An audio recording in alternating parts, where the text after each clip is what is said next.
What is your biggest concerns with the youth?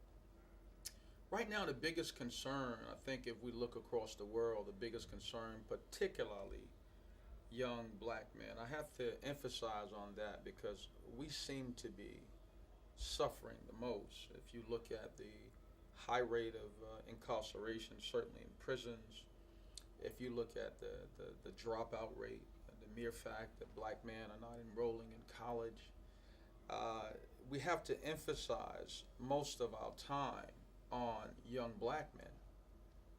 And I'm looking particularly to help bring them out of the state of mind that they're in through educational programs. Like, for example, one of the things that we're doing over in Paquimins is that we're getting ready to start this academy, a Saturday academy, where we're going to be taking young black men at the ages of 3 to 15, and we're going to be training them in mathematics and computer skills and giving them knowledge of themselves through Black history and disciplinary courses and training we'll be giving them so that they can get back out into our communities and function and better serve our communities from that perspective.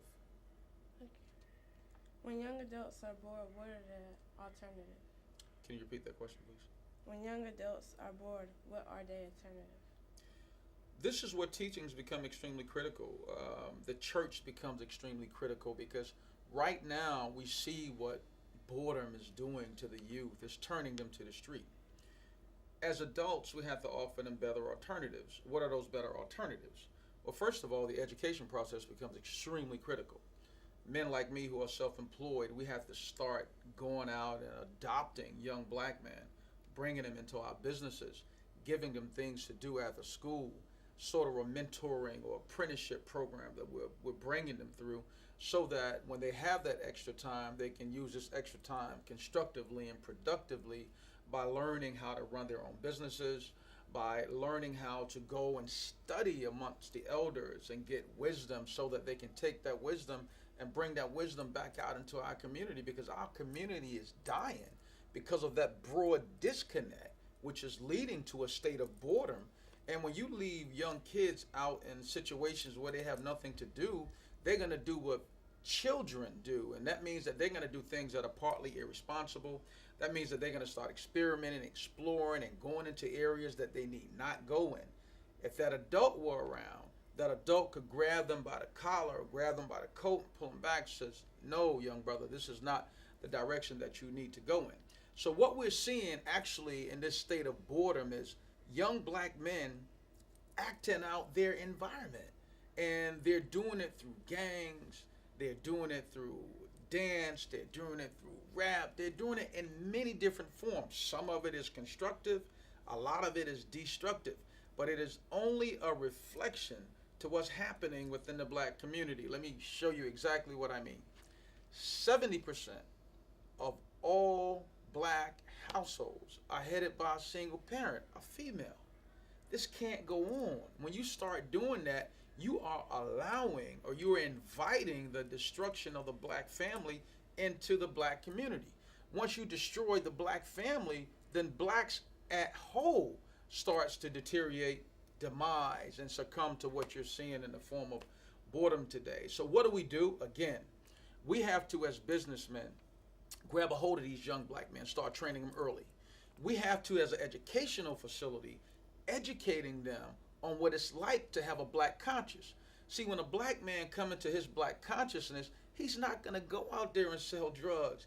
He's not going to go out there and gang bang. He's not going to do those things because he'll better realize how critical it is to be black. And he won't destroy that. He'll appreciate it, he'll embrace it, and he'll become more productive.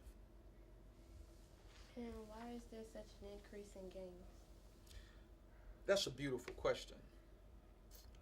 As we know it, gangs are not a new thing.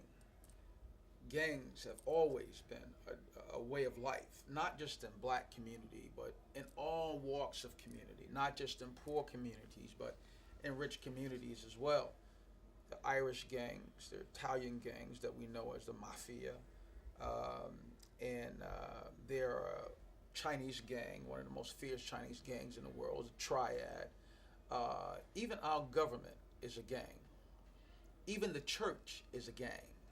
So it is not unusual for people to gravitate towards family. Let's put gang in perspective and call it a social unit dwelling or living together so that we can call it a family.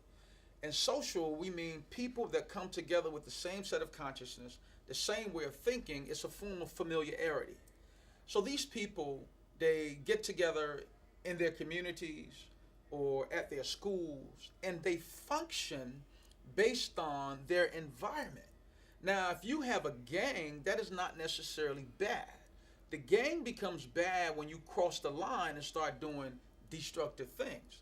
Because people congregate in churches in the form of a gang, but they're not doing bad things. But these young brothers that are congregating, crossing the line, and taking what is called a family, taking it to gang form, and then perpetuating crimes amongst the community, that's bad. And the reason why they're doing that is because there's a cutoff, there's a disconnect between me, the father, me, the older man, and the younger man. If the younger brothers were connecting with these older brothers and these older brothers were allowed to bring them into manhood, then these young brothers wouldn't be resorting to the type of conflict that we're seeing in the form of gangs. But there's a reason for that. When you see in the black community what has happened since the 1980s, took manufacturing totally out of the black community, totally out of urban America. They replaced manufacturing with cocaine. These are facts. When cocaine was allowed to come into our community, it reshaped the economics within our community. Now, instead of us being able to go to a facility and manufacture products, and they see their black fathers go out and do constructive things to produce income for the families, they see their black fathers on the corner selling drugs. This becomes a recruiting ground in this asphalt jungle where other young black men are seeing this and they're gravitating towards this. Now what happens is that this older black father gets locked up, gets incarcerated under the conspiracy laws that were used in 1972 to convict mafia guys. These conspiracy laws are setting these black men in prison to the tune of 50% of the prison population in America. By the way, America has the largest prison population in the world. Over 2 million people incarcerated.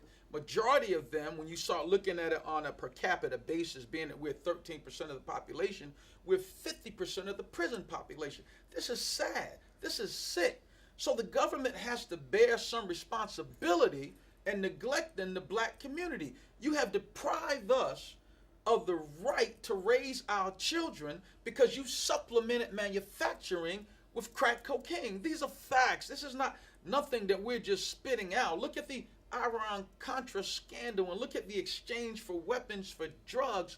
This becomes very critical when you start looking at the growth or the lack thereof within the black community. So the government has to bear responsibility in this process. When you look at these young black men, they are reflecting that. But when you move the black man out of the home, you destroy the family.